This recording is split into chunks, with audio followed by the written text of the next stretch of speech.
1 year because of our efforts. So we never say mission accomplished. We're here to continue the work, but I want to put a spotlight on the fact that as we enter this holiday season, we want people to come out, feel comfortable walking in the places like this or their storefronts or going anywhere they want. We encourage people to shop in person as much as you can, because there are real people, real stories to be told, real families where someone has a dream, and you want to make sure that they're successful because it adds so much color and personality and character to our local communities. So I'm a big believer in small businesses, supporting the 70,000 retail businesses that we have across the great state of New York, but also protecting them, making sure that they know that we are on the front lines to make sure they have everything they need. So retail theft is down 13% statewide, in the city as well. We're going to keep the money coming and making sure our businesses can thrive, especially as we enter into a holiday season that, I will just put as an aside, has been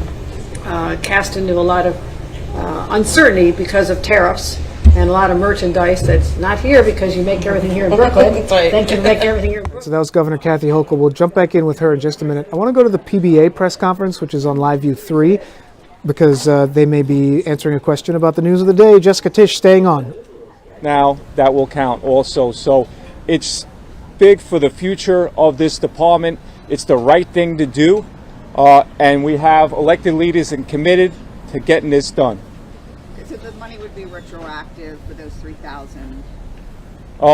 Those that are on the department right now would, if this bill goes through, would be able to buy back their time. Yes. Make those contributions. Okay. I'm sure a lot of those 3,000 officers will be watching this at some point later today. A message directly to those that will benefit from this bill.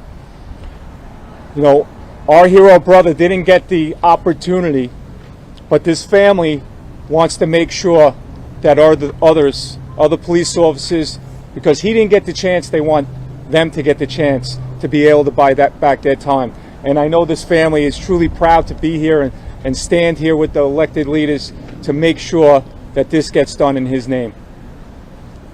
Yes. Could you explain how this came about? Was this in the works prior to Detective Ditterell's death, or did he somehow influence the genesis of this? So there wasn't a bill introduced, but this has been going on a long time and it never got any traction. When we talked to the family, they brought this up many times, that he talked about, that he wasn't able to buy back his time. He talked about his time in school safety, his time recruiting others to come on, and the idea came up to honor his name, and we're truly honored to do that, and I know the family is truly grateful. So what makes you think it has a chance now of having traction when it didn't have traction prior? The elected leaders behind me realized that we need to right this wrong. For 16 years, this wasn't done, and everybody understands that this is the time to get this done, to right this wrong. Anyone else? Yes. On topic?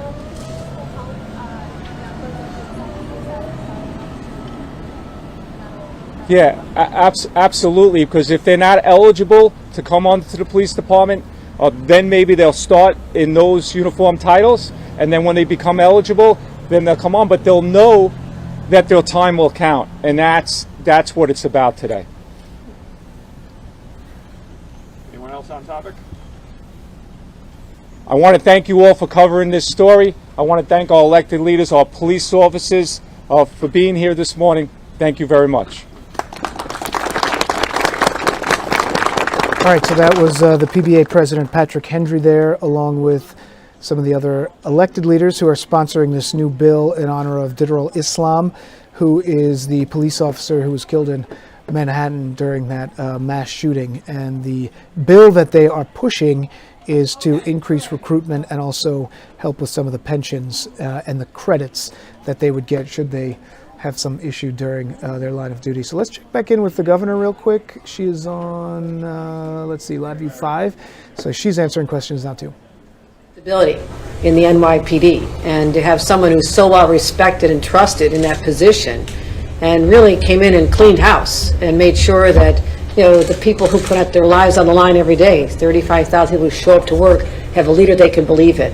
that'll have their backs, make sure they have what they need to do their jobs to protect New Yorkers. So I think it's a very good outcome. It's one of the conversations I had with the candidate at the time, to say that this is an important message to the community that you are prioritizing public safety, and she is the one who can do that. So I had conversations with both individuals, and I'm glad it worked out. I think this is has a calming effect on this community, and that's important.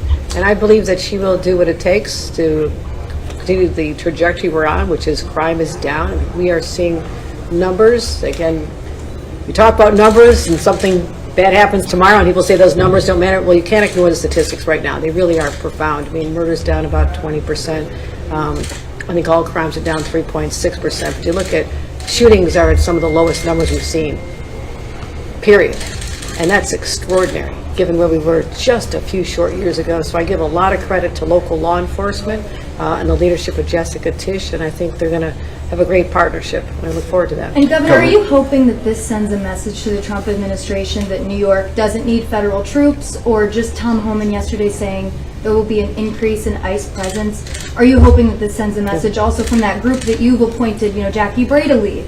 Is this all part of one of your non-negotiables, perhaps, with Team Mamdani to put a strong public safety head or retain her? Well, it's something we had I don't use the word non-negotiable. I say it was a conversation we had that I thought would be, as I was giving my free advice, this is one item I suggested would be very helpful. But yes, you are correct that it does tie into our overall narrative to the president that, listen, it's going to be fine here. We have someone who's seasoned, experienced, and I see the Mandani administration bringing in real pros, and I suggested that was important to get people to understand City Hall and the possibilities and what has been tried before and what can be tried now. I think that's just going to set him up for real success, something we all need to be vested in.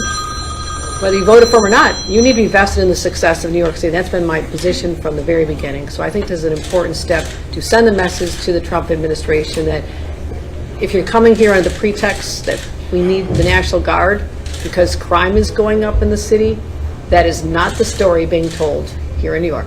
Not at all.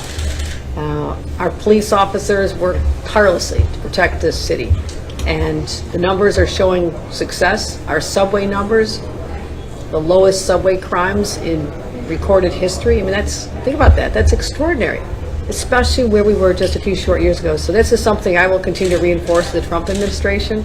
I'll continue the conversations I've already had about how we are doing just fine and our National Guard can be better used elsewhere. Has he also Tish? Pardon me?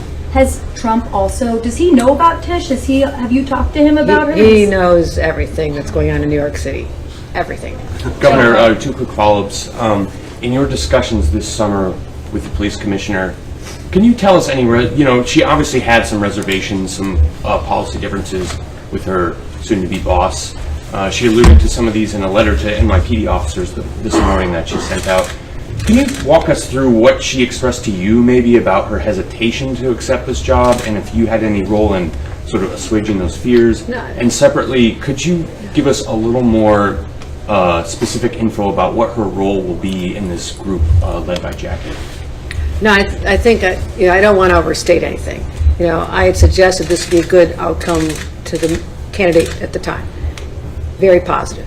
I had a conversation when the Commissioner of Police and I were at an event about, I thought, the importance of stability. And she loves what she does. She is passionate about her work, and she wants to continue that work. And so we talked about just making sure that, that she can continue doing what she's doing. That's important. She needs to be able to continue exactly doing what she's doing, but also to have conversations about, where the mayor-elect wants to prioritize efforts as well. That's important. You have to have those conversations. So I think it's going to work out just fine. I really do. I have two individuals. One is the mayor, but also an individual who is so experienced, knows exactly what she needs to do. And really, we look at the numbers, we're seeing the crime go down. I've been very involved because I didn't think it was going the way I wanted it to. A few years ago, we've invested money. We're paying for subway, police officers on subways to protect the overnight trains. We're doing a lot in cooperation. I look forward to continuing that same level of cooperation with the new mayor as well as the current Commissioner of Police. So I think it's just a great outcome for the city. And on the specific role the commissioner will play in your group for that Jackie Brazen. No, very important. No, they're already on speed dial with each other over this. You don't know. And what's so good is that when I got elected, I brought in a lot of professionals who had government experience, a lot of city hall experience. So they have relationships that predate their time with, my team has relationships with Jessica Tisch that predate their time with me. So that is very powerful. And people should take comfort in that we will be there to assist the city in any way possible. And we always have been in that position. Right, Hannah, go ahead. Governor, a state level question from my colleague in Albany. I just have a question Retail about theft? What? Retail theft or crime? It has to do with crime. Department of Corrections, they, fired 2,000 corrections officers earlier this year. Why hasn't the DOCCS moved quicker to rehire? Oh, no, I'll officers stop that you are right only there. terminated? You cannot go quicker than we have to rehire people. $3,000 signing bonuses. I lowered the age from 21 to 18. I had to get that through the legislature to be able to allow a larger pool for us to draw from. But for the people who were already fired, that were wrongly fired. People who... All right, so that was Governor Kathy Hochul responding to Jessica Tisch staying on as NYPD commissioner. You know, one of the things that she said there that was very interesting was about how she had asked Mamdani or encouraged him during the time that he was a candidate before she offered her endorsement that keeping Jessica Tisch would send a strong message. So the PBA is also taking some questions right now too. Police Benevolent Association. This is Patrick Hendry. So let's hear what he's talking about. Oh, of course, he's walking away from the microphone. So the PBA president, of course, is very influential in the public perception of whether or not the rank and file is happy with how the current state of the city is going. When, for example, Mayor Bill de Blasio lost the PBA and lost the rank and file, things got a whole lot more complicated for him when it came to his relationship with the NYPD and the perception of public safety. So we'll see exactly what they have to say with their statement a little later on. And we can go to what is the video that we have. This is actually in Manhattan today. You can see the some of the brass there, the NYPD officers, or the not officers, but the law enforcement officials there.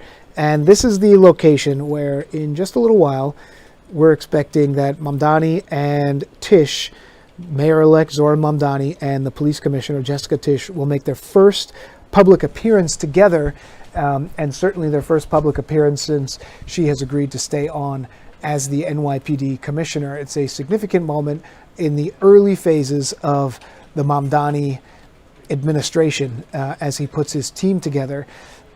Let's see if they're walking up. It looks like there's some movement there. Is there some movement? You see the photographers on the right sort of jump to attention because it looks like maybe somebody's walking up. So let's see, the guy put his, once they put the cameras on the tripod, he had the camera on the ground. So the one guy's putting the camera on the tripod. Our photographer who is down there has decided to take a fine view of the sidewalk. So hopefully he can take a bold stance and pan up a little bit. He can't hear me right now, so maybe they will in just a second. But we're expecting that they will make their initial appearance here. And when it comes to the significance of this, the mayor-elect, Zohran Mamdani, cited some of the significant experience of Jessica Tisch. Now, of course, it's not all within the NYPD. She had many jobs within city government before this, whether it was the sanitation commissioner, doing some of the behind-the-scenes work with the digital side of the department in years previous. She is credited with, as well as rooting out corruption in the NYPD's upper ranks. Remember, she's the third commissioner from within the Adams administration. And so that's something that's significant as well. She's also pushed for transparency and accountability. Under her leadership, the city has recorded the fewest shooting incidents and shooting victims in history during the first 10 months of the year. And that is something that the governor alluded to just a short time ago when she talked about some of the significance of the numbers and crime numbers that have been down in the city. She specifically is at an event that has to do with retail theft being down. Look at that, a lovely picture of a pigeon. But she talked about some of the retail numbers being down in terms of crime. It was a really bad, serious situation. At the beginning of the summer, the governor deployed 750 National Guard members, along with some of the policies of the Adams administration to focus on subway crime. Those numbers have gone down significantly as well.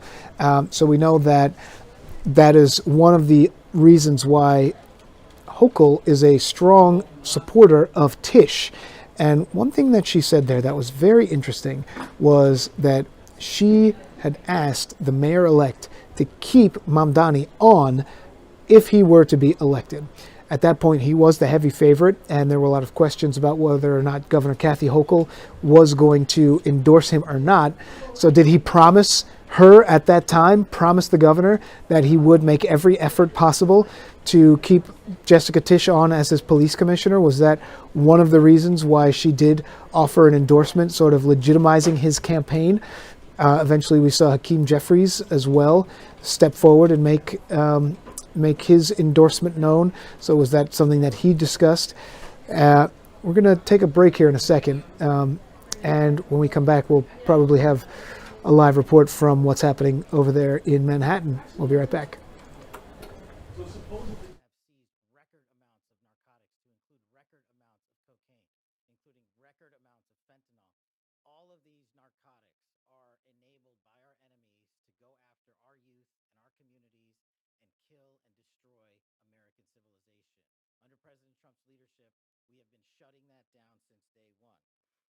As the Attorney General mentioned, this is an indictment, an additional indictment, an arrest of multiple subjects, nearly a dozen more, and that brings the total to approximately 36 indicted. And you'll hear the details from the tremendous team established here by the Attorney General.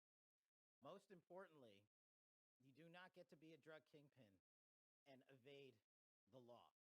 Make no mistake about it.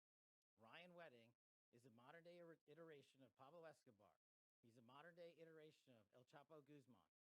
This Justice Department and this FBI will work with our Canadian counterparts and the government officials across the world to bring him to justice. He is responsible for engineering a narco-trafficking and narco-terrorism program that we have not seen in a long time. He will not evade justice. We are here today because this Department of Justice, behind Attorney General's brilliant leadership and the Deputy Attorney General, have made it clear to the American people with the indictments they have brought that law enforcement and agencies like this FBI will...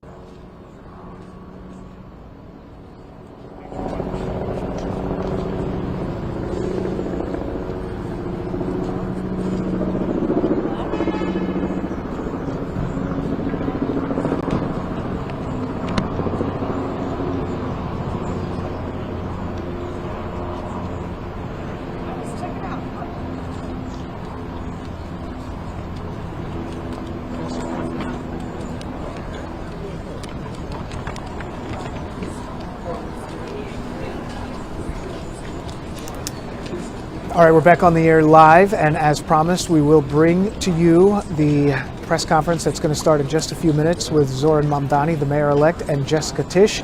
This is the moment that they are together for the first time in public as the partners that will try to protect the city, keep the city safe. And this is in Manhattan. We're expecting this to start in just a few minutes. You can see our photographer is getting in position, probably making his way back to the podium, to where they will be speaking. That was the shot that we were waiting for as they sort of came around the corner. And there we go. There's the shot right there. So we're going to stick with this. When it starts, I'm going to jump out of here, and we will be taking a look at what they're doing. We're going to bring some of the audio up full as we have it, and we'll leave you with that. The new police commissioner, Jessica Tisch, who is staying in her position with the new mayor, Zohran Mamdani. We'll be right back. We'll stay with this. 1, 2, 3.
together in 2022 in West Harlem. I observed and their families also are very much a part of this family. There's so many events. The line of duty families, this line of duty is very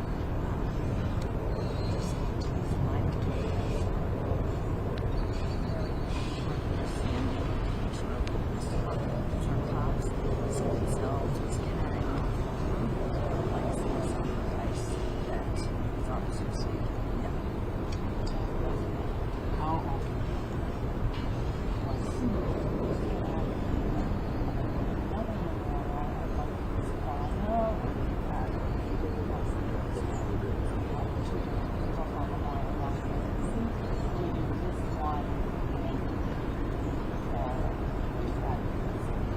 Same thing here. When they go to walk up, they'll pull you in and go back now. some of the pictures Battery Park Association maintains this job got started in 1997. It's not a long time, 1849. All right, should we walk up? All right. Actually, just take a look. Yep, please.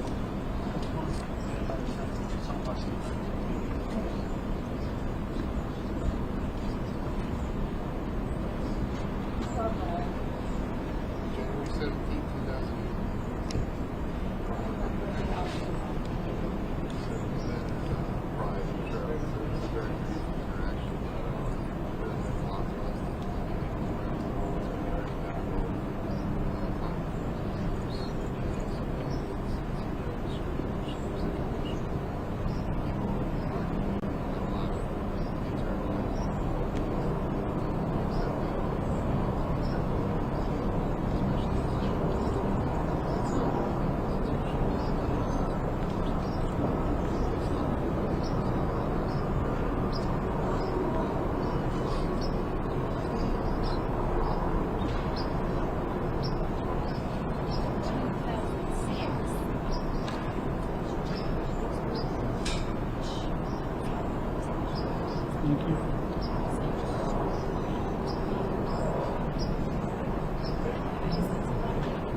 I'm gonna get kicked out of here anyway, so You're good for now. I'm good.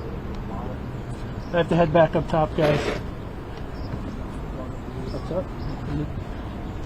I'm heading back up top, so don't come back to me for a minute.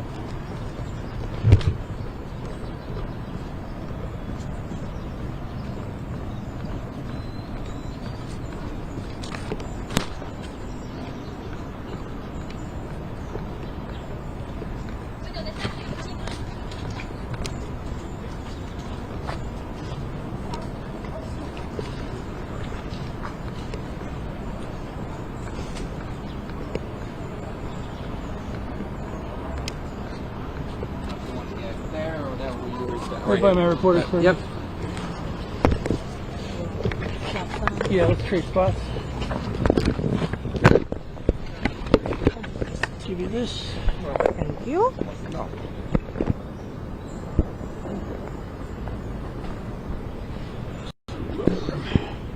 Kind of shoulder above me and stuff. Give you a little shoulder check. No. I just mean you step in front. I understand. You're doing your job.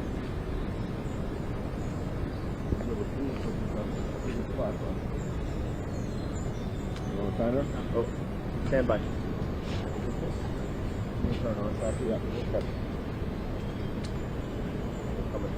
All right, they're exiting again.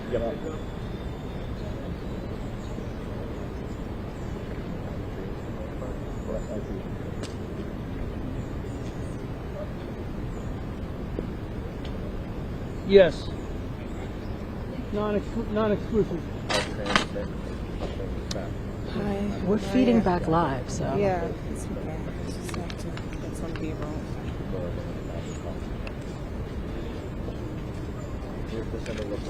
Sure.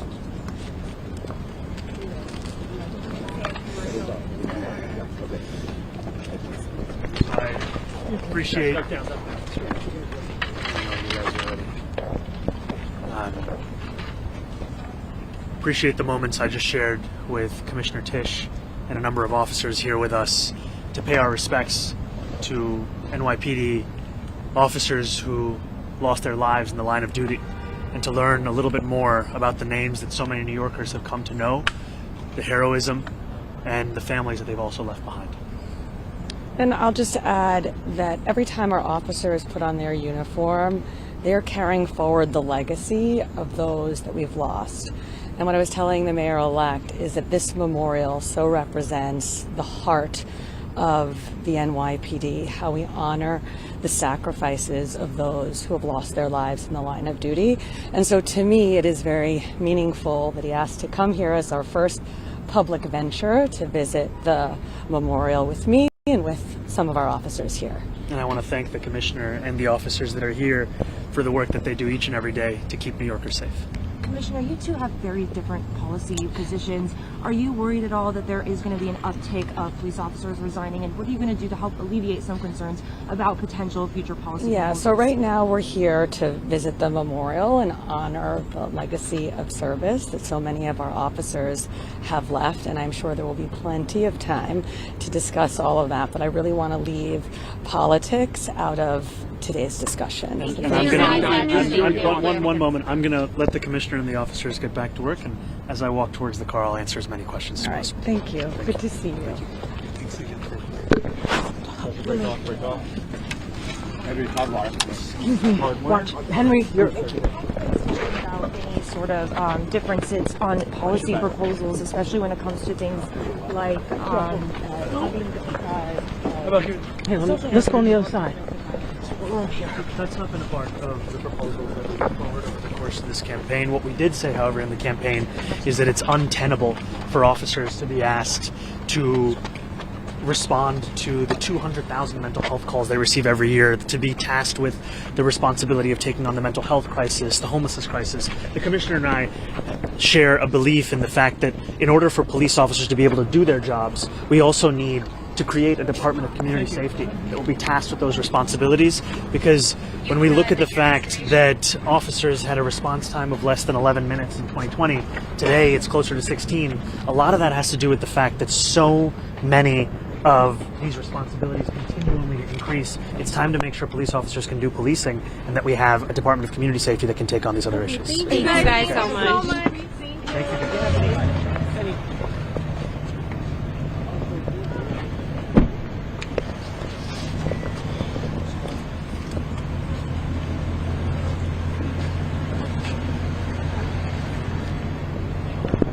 That's clear.